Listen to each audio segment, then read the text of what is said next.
믿음이란 무엇입니까? 인격적이시고 전능하신 하나님이 자기 자신을 계시하실 때 우리의 전인격이 하나님을 향하여 신뢰의 반응을 내보이는 것이 바로 믿음이라고 이야기했습니다. 그 믿음의 내용은 하나님께서 우리를 찾아와서 하시는 약속 가운데 있는 목적과 그리고 그 목적을 이루어 가시는 성품이라고 말씀을 드렸고, 그 믿음의 근거는 십자가에서 죽으신 예수 그리스도의 사랑과 부활하신 예수 그리스도의 또 다른 사랑이라고 말씀을 드렸습니다. 이러한 믿음을 성경에서는 두 가지 종류로 이야기합니다. 첫째는 구원을 얻는 믿음이고, 둘째는 구원을 이루는 믿음이라고 이야기 드렸습니다. 이 믿음은 하나님 나라에 사는 시민이 당연히 가져야만 하는 원리입니다. 시민권을 얻었을 때도 믿음으로 얻었고, 그 시민권을 얻은 후 신자로서 살아가는 인생 역시도 믿음으로 살아가야만 한다는 것입니다. 여기까지가 저희가 6차례에 걸쳐서 논의한 믿음에 대한 이야기입니다. 그리고 오늘부터는 이제 믿음의 실제에 대해서 이야기하고자 합니다. 우리가 이론으로 알고 있고 논리로 알고 있고 원리로 알고 있었던 그 믿음의 놀라운 능력이 어떻게 오늘 우리 인생에서 현실에서 실현될 수 있냐는 것입니다. 우리가 결단하고 책임져야 하는 믿음은 무엇이냐, 우리가 누려야 하는 믿음은 무엇인지에 대한 이야기를 해보고자 합니다. 그리고 그 시작은 갈라디아서입니다. 오늘 본문은 갈라디아서입니다. 바울이 1차 전도 여행 중에서 바나바와 함께 세운 교회입니다. 이 교회에 굉장히 놀라운 일이 벌어졌는데, 바로 율법주의자들이 이 교회에 들어와서 소란을 피운 것입니다. 율법주의를 주장하는 자들이 교회에 들어와서 다른 복음을 이야기하기 시작했다는 것입니다. 그래서 갈라디아 교회는 굉장히 많은 홍역을 치르고 있었습니다. 그 율법주의자들은 율법을 지키는 것이 구원을 얻는 길이다 라고 이야기하는 동시에 믿음을 꼭 무시하지만은 않았습니다. 다만 믿음과 율법이 동등한 가치인 것처럼 여기기 시작했습니다. 그러다 보니 그 중생과 거듭남에 대한 이해가 뒤틀려지게 되었고, 이후 성화의 삶에 대한 이해 역시도 같이 뒤틀리게 됩니다. 이 사실을 듣게 된 바울이 굉장히 열정적으로 반론을 펼칩니다. 굉장히 변증적으로 믿음에 대해서 이야기한 서신이 바로 갈라디아서입니다. 이 갈라디아서의 주제는 그래서 이심칭의입니다. 믿음으로 구원을 얻는다라는 것입니다. 그래서 바울은 서론과 결론을 제외한다면 크게 세 가지의 구조를 통해서 갈라디아서를 전개해 나갑니다. 첫째는 1장 6절부터 2장 전체의 내용으로 바울이 자신이 공격받은 사도권에 대해서 변증을 합니다. 자신의 사도권이 사람이 아니라 하늘로부터 왔다는 것입니다. 두 번째는 3장과 4장으로부터 이심칭의 교리가 왜 맞는지에 대한 이야기를 하고, 5장부터 6장까지 이제 이심칭을 근거로 한 신자의 인생이 어떠한 성화의 삶을 살아야 하는지에 대해서 이야기합니다. 그리고 오늘 우리가 함께 살펴본 본문은 바울의 자기 변호의 부분입니다. 그리고 그 자기 변호 속에서도 결론에 해당하는 부분입니다. 이것은 갈라디아서가 가지고 있는 모든 복음을 꽉 쥐어짰을 때 나오는 정수와 같습니다. 갈라디아서가 무엇이냐? 갈라디아서의 내용이 무엇이냐? 라고 이야기했었을 때 우리는 주저하지 않고 이야기할 수 있습니다. 갈라디아서 2장 20절이라고 말입니다. 내가 그리스도와 함께 십자가에 못 박혔나니 그런즉 이제는 내가 사는 것이 아니오 내 안에 그리스도께서 사시는 것이다. 내가 육체 가운데 사는 것은 이제 나를 사랑하사 나를 위하여 자기 몸을 버리신 하나님의 아들을 믿는 믿음 안에서 사는 것이다. 그런데 한편 이것이 이해되지 않습니다. 그리스도와 함께 바울이 십자가에 못 박혀 죽었다고 이야기합니다. 그런데 사는 것은 바울은 죽어있고 그리스도만 살고 있다는 것입니다. 함께 못 박혔으면 함께 죽거나 함께 살아야 하는데 바울은 죽었고 그리스도는 살아계신다는 것입니다. 그리고 바로 뒤이어서 또 갑자기 바울이 부활을 해서 육체 가운데 살고 있다고 이야기합니다. 육체 가운데 사는 것은 또 믿음 안에서 사는 것과 연관된다고 이야기합니다. 이것이 도대체 이 부분을 우리가 어떻게 해석해야만 합니까? 도대체 바울 안에서 지금 어떤 일이 일어나고 있는 것입니까? 왜 그가 죽고 살고 그리스도가 죽고 살고가 이렇게 뒤엉켜서 제시되고 있냐는 것입니다. 이 질문을 푸는 것은 신자가 믿음으로 이 땅에서 살아가야 한다고 했을 때 매우 중요한 대답을 해줍니다. 왜냐하면 우리는 이 믿음으로 살아가는 인생에 대해서 잘 이해가 되지 않기 때문입니다. 저는 오늘 이 본문을 두 가지의 관점을 가지고 해석하고자 합니다. 첫 번째는 갈라디아서의 청중과 구조를 고려해서 바울이 이야기하는 전반부는 칭의 그리고 중생과 관련된 부분이고 후반부는 성화와 관련된 부분이라는 관점입니다. 이러한 관점에 대해서는 두 가지 근거가 있습니다. 첫 번째는 갈라디아서의 청중입니다. 갈라디아 교회에서 당시의 활동주들 율법주의자들은 단순히 율법만 가지고 구원을 받을 수 있다고 이야기하지 않습니다. 너희가 믿음으로 구원을 받긴 했지 그런데 라고 덧붙이는 것입니다. 물론 율법주의자는 크게 두 가지 부류가 있습니다. 첫 번째는 중생에 있어서도 믿음을 부정하고 율법을 지켜야만 구원을 받을 수 있다고 주장하는 자들입니다. 그러나 오늘 갈라디아 교회에서 나타나는 율법주의자들의 모습은 구원에 있어서 믿음을 부정하지 않습니다. 오히려 믿음을 인정한다. 그러나 성화의 삶에서는 율법이 믿음과 동등하게 필요하다고 이야기하는 자들입니다. 그렇기 때문에 바울은 오늘 이 갈라디아에서 이야기하는 그 믿음이 단순히 중생과 거듭남의 사건에서만 제한되지 않는다는 것입니다.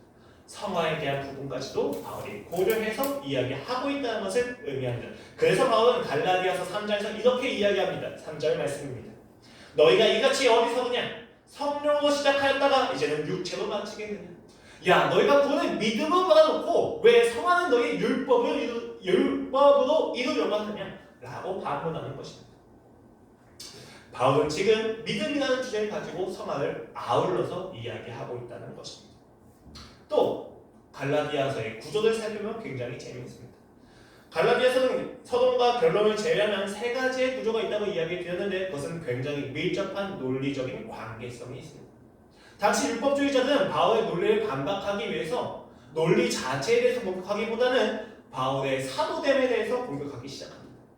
바울이 사도가 아니라는 것입니다. 바울이 사도하면 저렇게 행할 수 없다는 것입니다. 그런 비난에 대해서 바울은 자신의 사도권을 변증하는데 자신의 사도권은 사람들로부터 혹은 다른 사도들로부터 온 것이 아니라 오로지 하나님에게로부터 왔다고 이야기합니다.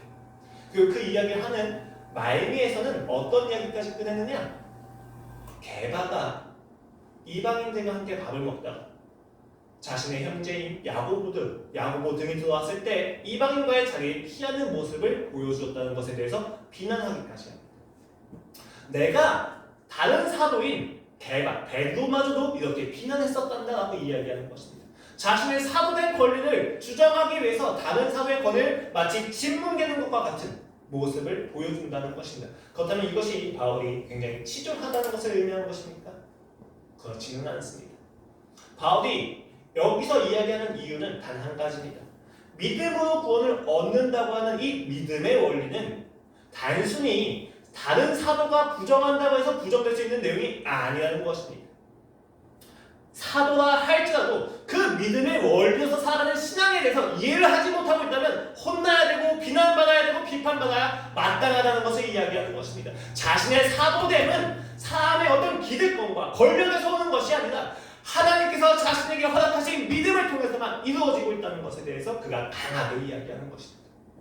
그 강하게 이야기하는 것을 통해서 이제 바울은 이신칭의의 교리와 그 이신칭의를 근거로 한 성화의 삶에 대해서 이야기하기 시작합니다. 그런데 좀 이상하지 않습니까? 사도권에 대한 변증을 하고 그 다음에 이신칭에 대한 변증을 합니다. 이 연결고리가 굉장히 조금 어색하게 느껴지는데 이 연결고리에서 바로 오늘 본문이 등장합니다.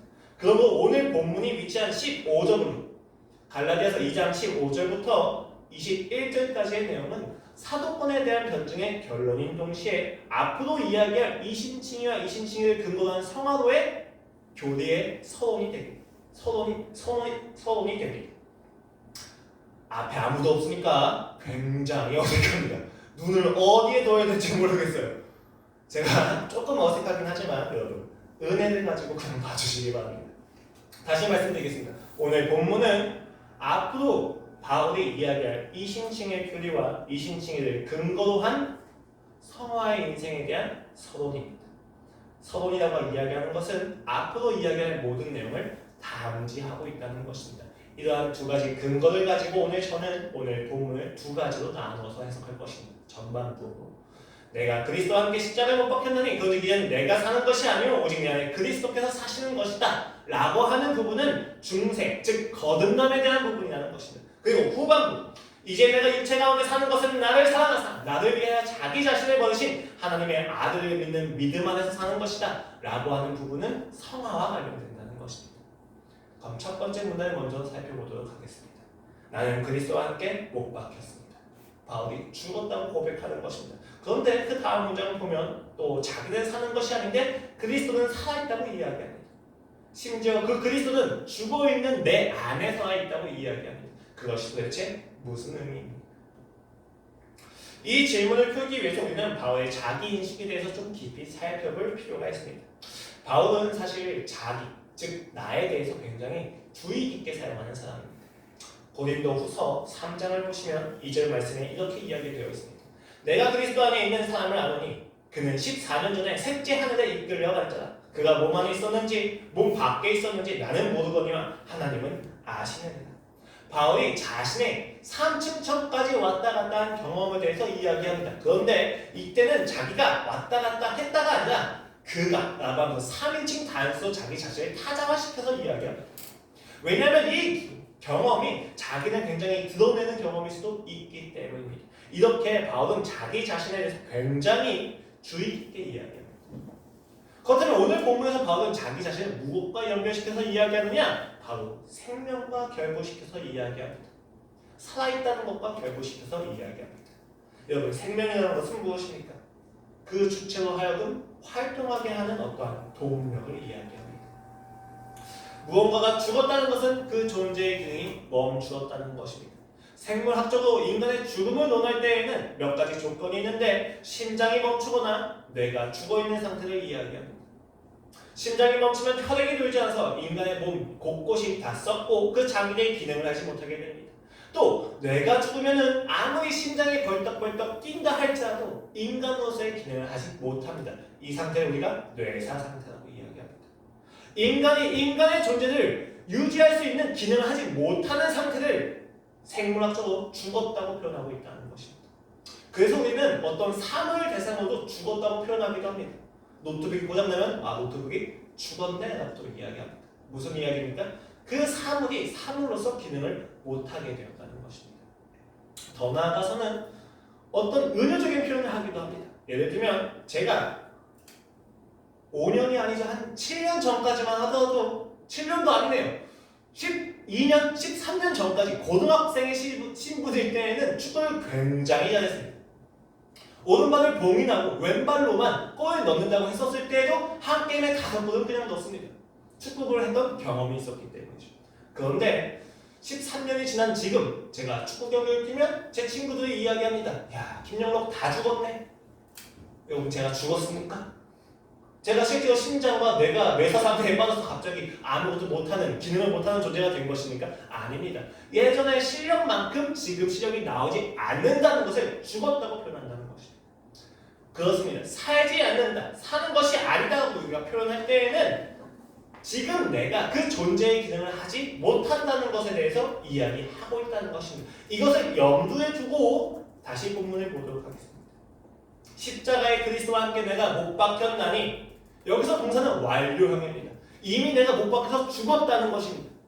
이미 끝난 사실을 이야기한 뒤에 그는 이야기합니다. 그런즉 이제는 내가 사는 것이 아니요 내 안에 그리스도께서 사시는 것이다. 그러나 오늘 본문을 원어로 정확히 직역하면 이러한 강조점이 나옵니다. 그런즉 이제는 사는 것이 내가 아니라 내 안에 그리스도이십니다 라고 이야기한다는 것입니다. 무슨 이야기입니까? 강조점이 완전 달라지는 거예요. 내가 사는 것이 아니고 그리스도께서 사신 것이다가 아니라 지금 살아있는 것은 내가 아니라 그리스도입니다 라는 이야기입니다. 지금 자신의 존재가 존재에서 기능을 하게 만드는 것은 내 안에 있는 나의 노력과 나의 행위가 아니라 그리스도께서 죽으시고 부활하신 그 놀라운 사역이 나의 안에서 살아있다는 것입니다. 그렇기 때문에 오늘 이 표현은 생물학적인 표현이 될 수가 없습니다. 바울이 진짜 죽었다는 것을 의미하는 것이 아니라는 의미입니다. 왜냐하면 그는 십자가에 못 박혀 죽은 적이 없습니다. 그가 십자가에 그리스도와 함께 못 박혔다는 것은 굉장히 영적인 의미이며 은유적인 표현입니다. 그렇기 때문에 오늘 그리스도께서 내 안에 사는 것이 내가 아니라 그리스도께서 사신다는 건 역시도 하나의 은유적인 표현이라는 것입니다. 그렇다면 이러한 은혜의 목적, 그리고 이 은혜의 의도는 어디에 있습니까? 바로 앞구절인 문맥에 있습니다. 19절 말씀입니다. 내가 율법으로 말미암아 율법에 대하여 죽었나니 이는 하나님에 대하여 살려 합니다. 지금 바로 무엇을 이야기하고 있습니까? 자신의 율법에 대해서는 죽었다고 이야기합니다.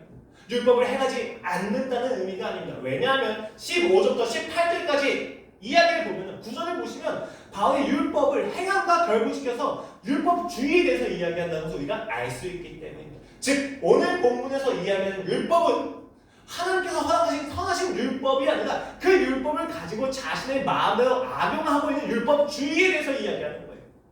지금 바울은 자신의 율법으로 인해서 율법주의에 대하여 죽었다라고 이야기한다. 무슨 의미입니까?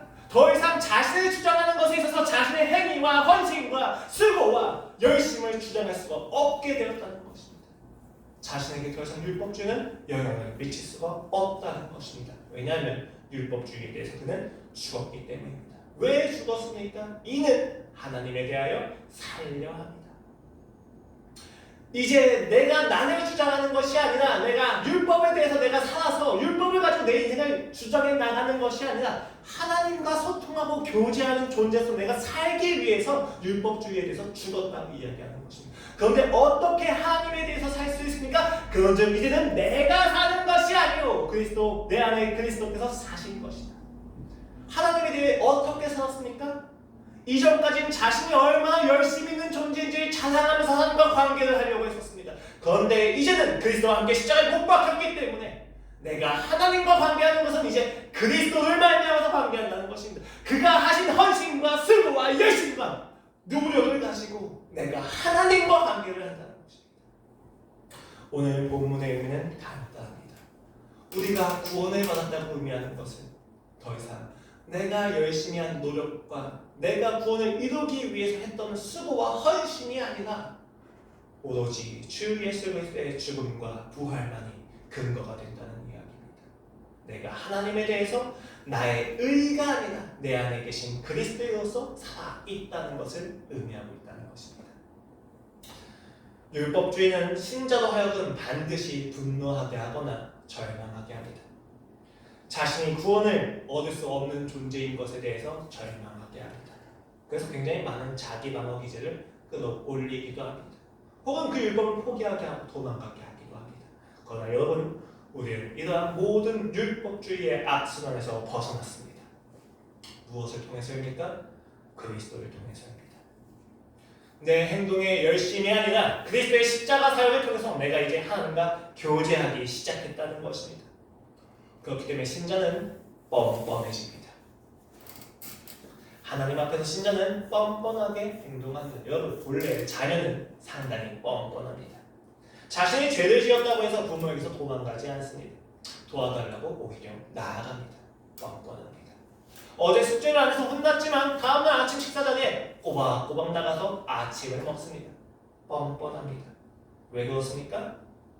숙제를 안 했다고 해서 혼났다고 해서 잘못을 했다고 해서 내가 자녀가 아니게 되는 것이 아니라는 것을 알고 있기 때문입니다. 신자는 하나님의 자녀입니다. 뻔뻔해야만 합니다. 왜냐하면 내 열심과 내 노력을 넘어서는 하나님의 노력과 열심과 사랑을 내가 알고 있기 때문입니다. 그렇기 때문에 신자는 하나님 앞에 뻔뻔하게 나아갑니다. 성경은 이 뻔뻔함을 담대함이라고 이야기하며 믿음이라고 이야기하고 있습니다. 지금까지 이야기한 이러한 부분들은 모두 원리적인 부분입니다. 거듭남에 대한 영혼에서의 사건을 우리가 이야기했습니다. 그런데 이제 바울은 이렇게 이어갑니다. 이제 내가 육체 가운데 사는 것은 나를 사랑하사 나를 위하여 자기 자신을 버리신 하나님의 아들을 믿는 믿음 안에서 사는 것이다. 간단히 이야기하면 내가 육체 가운데 사는 것은 곧 믿음 안에서 사는 것이라고 이야기한다는 것입니다. 구원을 얻는 믿음에서 이루는 믿음으로 지금 그는 전환시키고 있습니다. 그리고 지금이라는 부사와 그리고라고 하는 접속사를 합쳐서 그리고 이제 나는 육체 가운데 산다라고 이야기하는 것입니다. 자신은 이미 구원을 얻은 존재입니다. 그러나 바울은 자신의 현실을 외면하지 않았습니다. 자신의 두 발로 이 땅을 딛고 성도들한테 이야기하는 것입니다. 지금 오늘 이야기하는 육체 가운데라고 이야기하는 것은 부패한 본성을 의미한다기보다는 실제 육체를 이야기하고 있습니다. 이러한 기본 의미를 조금 더 확장시켜서 이해한다면 오늘 본문은 신자가 발을 딛고 살아가는 현실에 대해서 의미합니다. 여러분, 신자의 인생은 구원을 받았다고 해서 예수 그리스도를 알았다고 해서 하나님의 주권과 은혜와 믿음과 구원이라는 명분 안에서 현실을 무시하는 신앙이 아닙니다. 바울은 그것을 정확히 알고 있었습니다. 어느 순간에 끝나거나 어느 순간에 단번에 이루어지는 것이 아니라는 것을 알고 있었습니다. 물론 우리의 구원은 단번에 이루어졌습니다. 그러나 그 단번에 이루어진 구원이 오늘 우리의 현실 속에서 하나하나씩 채워 올라져 가야 한다는 것을 바울은 알고 있었다는 것입니다. 모든 인간은 자신의 의도와 상관없이 태어나게 됩니다. 그렇게 인생을 살아내야만 합니다. 거듭남도 마찬가지입니다. 우리는 모두 다시 태어났습니다. 태어나는 것이 곧 끝나는 것이 아니라 이 완전함이 온전함이 되기까지 우리는 또한 살아내야만 한다는 것입니다. 그 살아내는 인생이 굉장히 힘들다는 것을 우리는 모두 알고 있습니다. 내가 어제 주일 은혜를 많이 받았다고 해서 오늘 단순히 힘이 나지 않는다는 사실 역시도 우리는 알고 있습니다. 내가 아무리 주 예수 그리스도의 그 무한하신 사랑을 받았다 할지라도 오늘 현실로 나아갈 때마다 아침에 눈을 뜰 때마다 내 가슴을 움켜쥐는 것 같이 느껴지는 현실의 압박을 우리는 모두 알고 있습니다. 이상합니다. 예수를 낳았으면 이 인생과 현실이 모두 풀려야만 하는데 나의 현실은 이상하게 비참하고 매일매일이 전쟁터를 방불할 정도로 힘들기 때문입니다. 여러분, 괜찮아질 것입니다. 앞으로 나아질 것입니다. 라는 거짓말은 하지 않겠습니다. 앞으로 나아지지 않을 수 있습니다.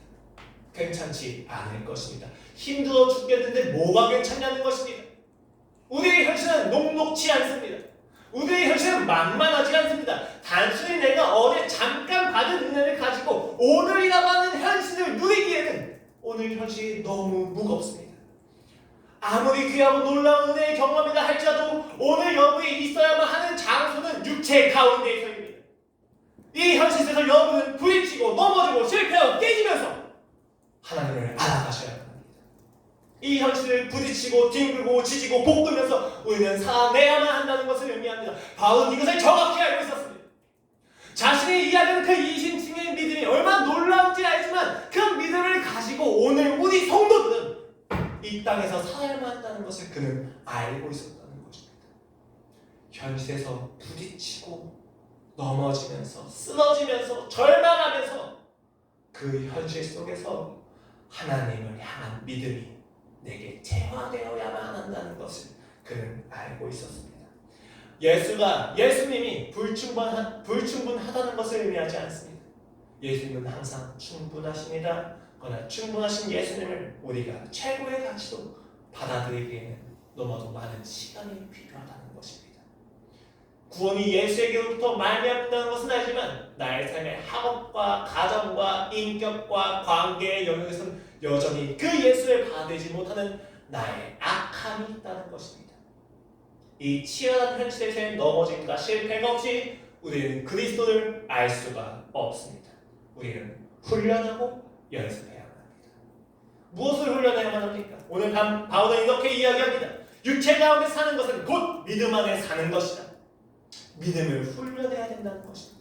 믿음 안에서 살아내야만 한다는 것입니다. 믿음 밖에서가 아니라 우리가 믿음 안에서 살아내야만 한다는 것입니다. 이것은 훈련해야 된다는 것을 의미합니다. 오늘 갈라디아서의 청중은 믿음을 부정하는 자들이 아닙니다. 믿음을 인정하지만 율법이 똑같은 위치에서 작용한다고 믿고 있는 자들입니다. 그러나 여러분, 신자의 삶은 오직 믿음입니다. 거듭남도 오직 믿음이지만 바울은 오늘 이 성화의 삶에서도 오직 믿음이라고 이야기하는 것입니다. 믿음 안에서 사는 것이라고 이야기하고 있습니다. 살아내야만 한다는 것입니다.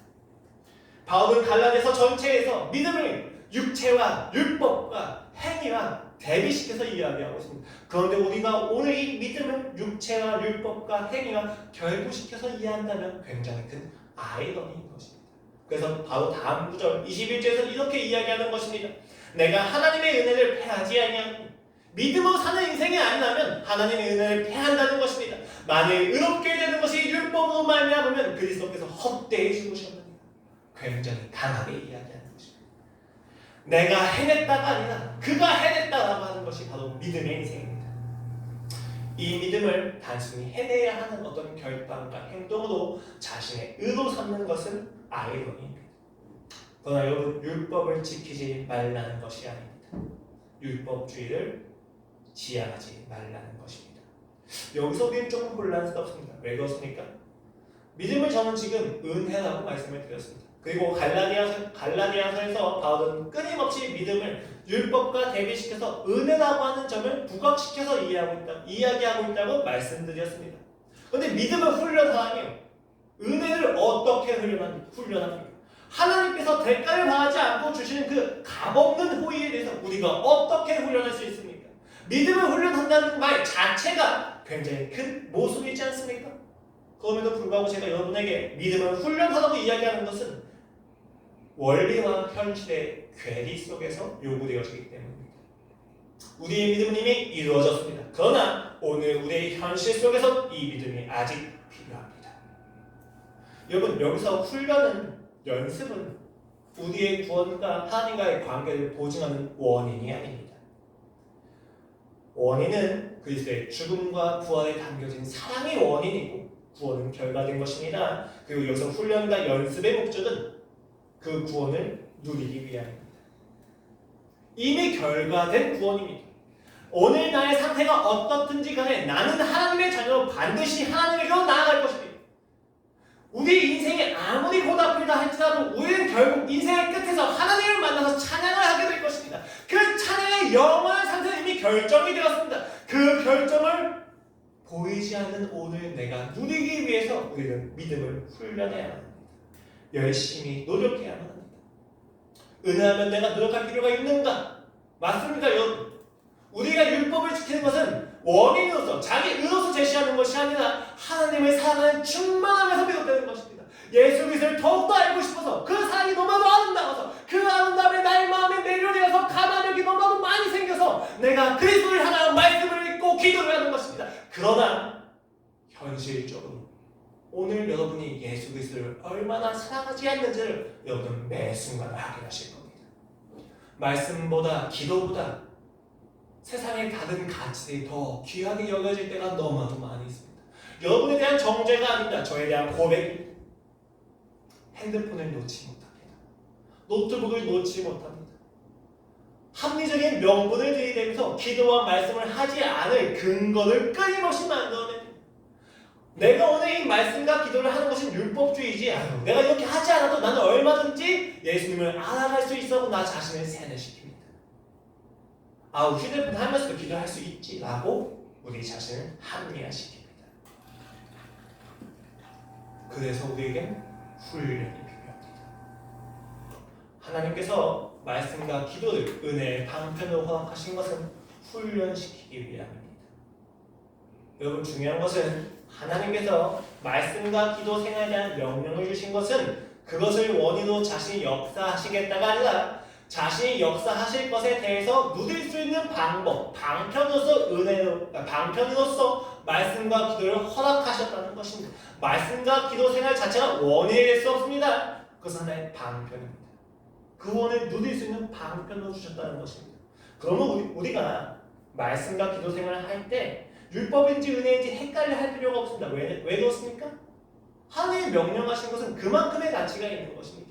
우리의 구원을 이루는 원리로서의 가치를 주장할 수는 없고 단순히 그것을 누릴 수 있는 방편으로서 가치가 있기 때문에 그 가치 안에서 우리는 말씀과 기도 생활을 반드시 노력해야만 합니다. 왜 그렇습니까? 우리의 현실은, 육체 가운데 머물러 있는 우리의 현실은 끊임없이 하나님을 떠나려고 하는 죄악의 관성이 있기 때문입니다. 그래서 우리는 시간을 정하고 노력을 하면서 훈련하는 것입니다. 내 상태와 감정과 상관없이 기도하는 시간을 지키려고 하는 것입니다. 많은 사람들이 율법주의를 비난할 때 율법과 동등하게 여기면서 율법 자체를 폐기시키려고 하기도 합니다. 그러나 여러분, 율법은 선한 것입니다. 그리스도를 믿기 전에는 구원을 스스로 이룰 수 없다는 것에 대한 대한 분명한 사실을 알려주는 것이 바로 율법입니다. 그래서 율법으로 말미암아 율법에 대해서 죽었다고 바울이 이야기하는 것입니다. 또한 그리스도를 믿기 전에 율법을 지키지 않은 것에 대한 처벌이 얼마나 두려운지에 대해서 알려주는 역할도 합니다. 율법은 선한 것입니다. 또 그리스도를 믿은 후에는 신자가 어떻게 사는 것이 신자다운 삶인지에 대해서 몽합선생어서 지침을 주는 것이 바로 율법입니다. 율법은 폐기될 것이 아닙니다. 그리스도를 믿은 후에도 율법은 지켜져야만 합니다. 오히려 진정한 율법이 지켜지는 것입니다. 그러나 율법주의는 다릅니다. 왕의 혈통이지만 부담자의 손에서 자라게 된 아이의 사고방식에서는 그 나라의 법이 자신을 처벌하고 통제하는 두려움의 대상으로 여겨집니다. 그러나 그 왕이 자신의 혈통을 찾아서 와서 부담자의 손에서 왕자로 다시 임명을 해주었을 때 그 순간 왕자가 된 그 아이의 입장에서 법은 더 이상 자신을 주접게 하는 수단이 아니라 대상이 아니라 자신을 보호해주고 나아가 이후에 자신이 물려받게 될 왕국을 더욱더 강성하게 해주는 아주 중요한 보호수단이 되어집니다. 율법이 바로 그거와 같습니다. 그렇다면 율법주의는 무엇입니까? 왕의 혈통도 아니고 왕에게 피택되어 양자가 되지도 않았는데 내가 왕자로서 예법을 지켰다고 그 왕에게 나아가서 나 왕자 시켜주세요. 나의 신분을 바꿔주세요 라고 이야기하는 것이 바로 율법주의입니다. 그때는 신분으로서 왕자가 될 수 없음에도 불구하고 내가 왕자로서 예법을 지켰으니까 왕자가 되어야만 합니다 라고 주장하는 것입니다. 그것에 대해서 왕이 거절하면 분노하는 것입니다. 내가 이렇게 열심히 왕자로서 예법을 지켰는데 율법을 지켰는데 왜 나는 왕자가 될 수 없습니까? 그러면서 그들은 왕국을 두루두루 돌아다니면서 그 왕국의 모든 재물과 생산품들을 다 자기의 욕구를 사용하려고 하는 것입니다. 왕자는 아니지만 왕자와 같이 있고 왕자와 같이 행동하면서 내가 이 왕국의 주인이라고 주장하는 것이 바로 율법주의입니다.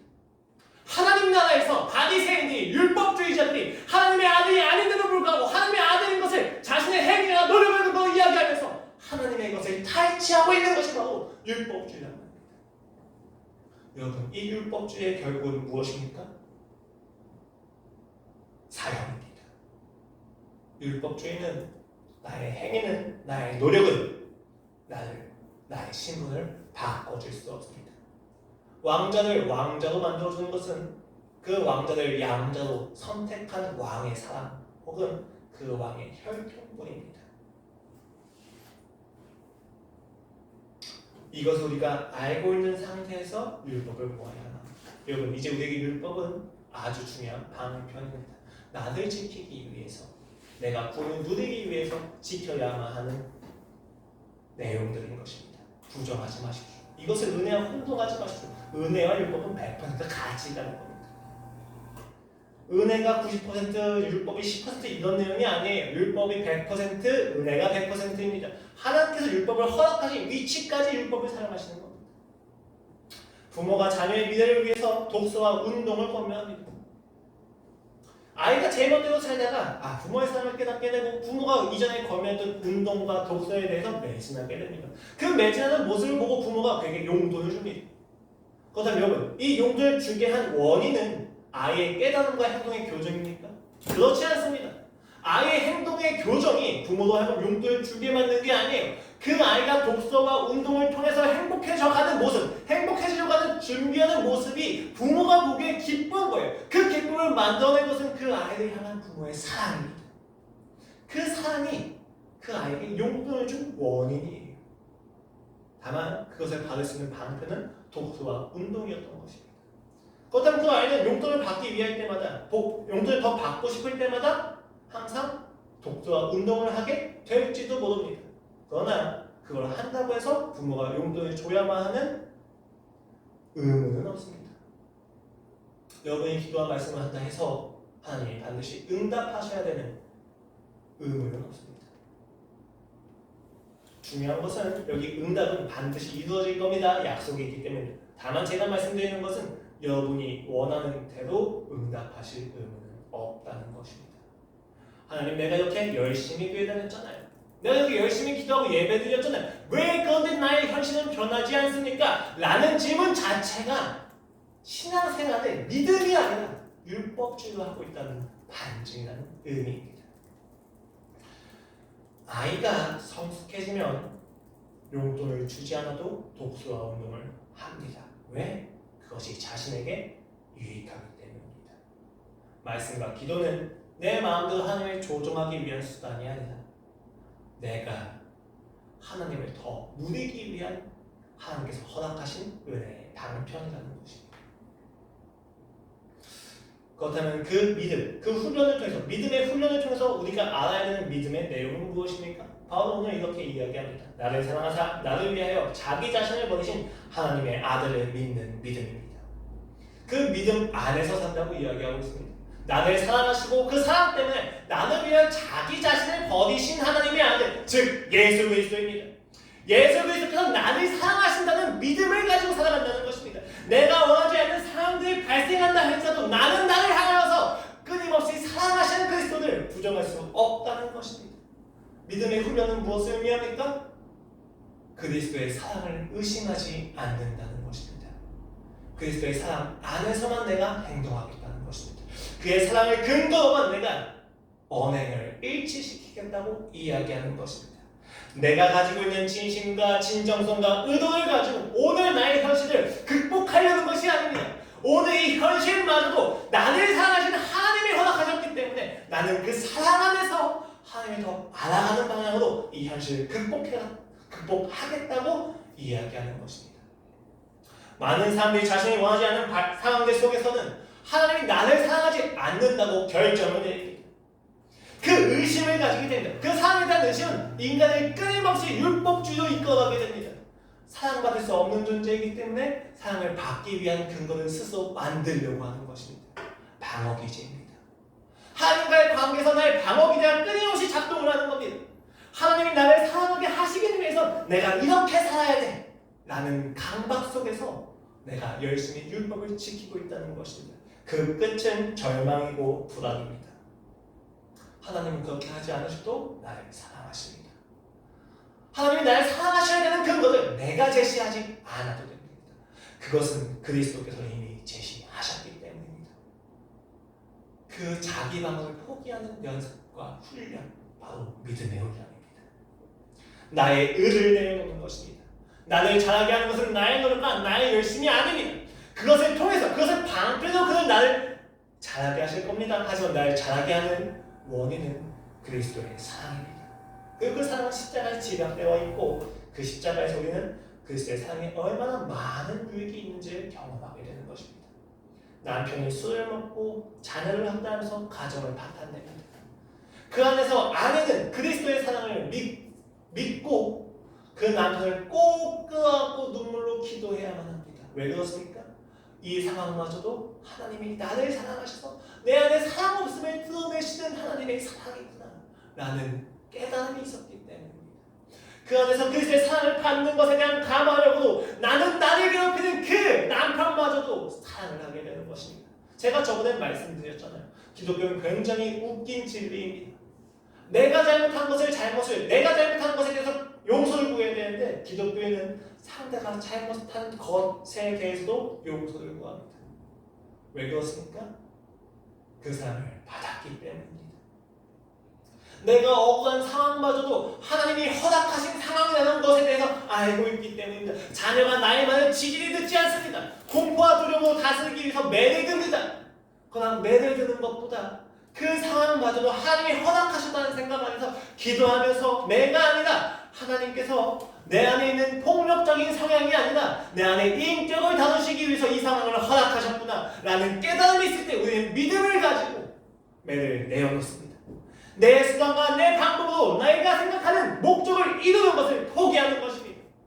하나님의 사랑을 믿는다는 것은 더 이상 내 수단과 내 방법으로 오늘 이 현실의 문제를 해결하지 않아도 된다는 것을 의미합니다. 믿음의 실제입니다. 믿음은 추상적인 게 아니에요. 믿음은 초월적인 것이 아닙니다. 믿음은 매우 일상적인 것에서 시작합니다. 오늘 나의 상황이 그리스도의 사랑의 연장이라는 것을 알고 있어야만 합니다. 그렇다면 우리는 그리스도의 사랑을 더욱더 끊임없이 신뢰해야만 한다는 것을 알게 됩니다. 이것은 그리스도의 사랑에 내가 끊임없이 노출되어야만 한다는 것을 의미합니다. 여러분, 우리는 어디서 그리스도의 사랑에 끊임없이 노출될 수 있습니까? 바로 여러분이 오늘 서 있는 그 현실의 자리가 그리스도의 사랑에 노출되는 장소입니다. 하나님께서 창조하신 이로 여러분을 그 자리에 이끌게 하시기 위해서 모든 열심과 헌신을 다하셨다는 것을 아시라고 합니다. 오늘 여러분이 인식하는 현실의 크기가 크던 작던지 간에 그 현실을 통해서 하나님이 여러분의 삶에서 불어넣어주신 그 놀라운 자녀된 성품들은 너무나도 놀랍고 영광스럽습니다. 그 영광스러운 성품이 이 현실 속에서 이루어진다는 것을 잊지 마십시오. 그 믿음은 홍해를 가르기도 합니다. 산을 묘기에서 저기로 옮길 수도 있습니다. 그러나 그 믿음의 시작은 오늘 여러분이 서 있는 그 현실의 자리여야만 합니다. 그 현실을 떠난 기적은 없습니다. 그 현실과 나의 인격을 떠난 기적이 내게 무슨 소용이 있겠냐는 것입니다. 하나님의 믿음을 가진 신자들, 그 자녀를 끊임없이 성품으로 가르치십니다. 그래서 갈라디아서 5장은 믿음에 대한 이야기를 하면서 결국에는 성령과 율법을 대비합니다. 그리고 믿음과 성령을 가지고 믿음에 이어지는 결과로 이야기하고, 다시 이야기드리겠습니다. 갈라디아서 5장에서는 성령과 육체를 비교하고 또 성령과 행위를 비교합니다. 즉 성령과 지금 믿음이 있어야 될 자리에 성령이 들어가게 된 거예요. 그렇게 이야기하면서 성령의 열매 9가지를 이야기합니다. 사랑과 희락과 양성과 화평과 오래 참음과 자비와 충성과 온유와 절제. 이 같은 것을 금지할 법이 없습니다. 왜 성품을 이야기합니까? 그 현실의 자리에서 하나님을 향한 믿음을 가진 사람들은 반드시 그 성품이 생겨나기 때문입니다. 믿음의 실제 무엇입니까? 오늘 나의 현실 속에서 내가 결단해야 될 믿음의 내용이 무엇인지 아는 것입니다. 그 실제에 대해서 앞으로 10번에 걸쳐서 함께 나눠보고자 합니다. 그러나 그 중심은 한 가지입니다. 그리스도께서 나를 사랑하신다는 것. 그리고 그 사랑이 오늘 내가 하나님에 대해서 살게 하시는 근거라는 것. 그 근거에는 내가 스스로 노력했다와 행위와 나의 방법이 제시될 수 없다는 것. 그럼에도 불구하고 말씀과 기도 생활이 왜 중요하냐? 그것이 내가 이미 이루어진 구원을 누리기 위해서 하나님이 결정하신 방편이기 때문입니다. 믿음은 하나님께서 하나님을 누리게 하기 위하여, 우리가 하나님을 누리게 하기 위하여 허락하신 수단입니다.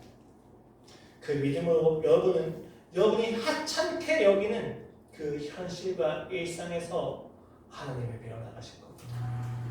그 연장선에서 결코 일어날 수 없는 놀라운 기적도 보게 되는 것이지, 놀랍고 초월적인 어떤 역사가 내 안에 그 사랑의 성품을 만들어내는 것은 아닙니다. 일상 속에서 쌓여 올려져야 내가 해결할 수 없는 홍해가 내 앞에 있다 할지라도, 폭풍을 치는 갈릴리 바다가 내 앞에 있다 할지라도 내가 믿음으로 승부를 걸 수 있는 것입니다. 오늘 여러분의 현실에서 충분히 그리스도의 사랑으로 훈련받기를 축원합니다. 기도드리겠습니다. 하나님 아버지, 오늘 우리가 믿음의 실제에 대해서 이야기를 나누었습니다. 주님, 이 믿음은 내가 이 현실을 도피하는 수단이 아니라 나로 하여금 이 현실을 마주하게 하는 하나님의 사랑입니다. 이 현실에 그리스도의 사랑이 잔뜩 묻어있다는 것을 보게 하여 주시옵소서. 내가 도망가고자 하는, 내가 하찮게 여기는, 내가 버겁게 여기는 이 현실이야말로 그리스도께서 나를 사랑하시는 수단이라는 것을, 확인시키시는 표지라는 것을 알게 하여 주시옵소서. 그 지식 안에서 우리가 더욱 깊은 믿음을 가지고 하나님께 나아가 하나님을 닮아가게 하여 주시옵소서. 감사하며 예수 그리스도의 이름으로 기도드렸습니다. 아멘. 예배를 마치겠습니다. 각자의 자리에서 기도로 예배를 마무리해 주시기 바랍니다.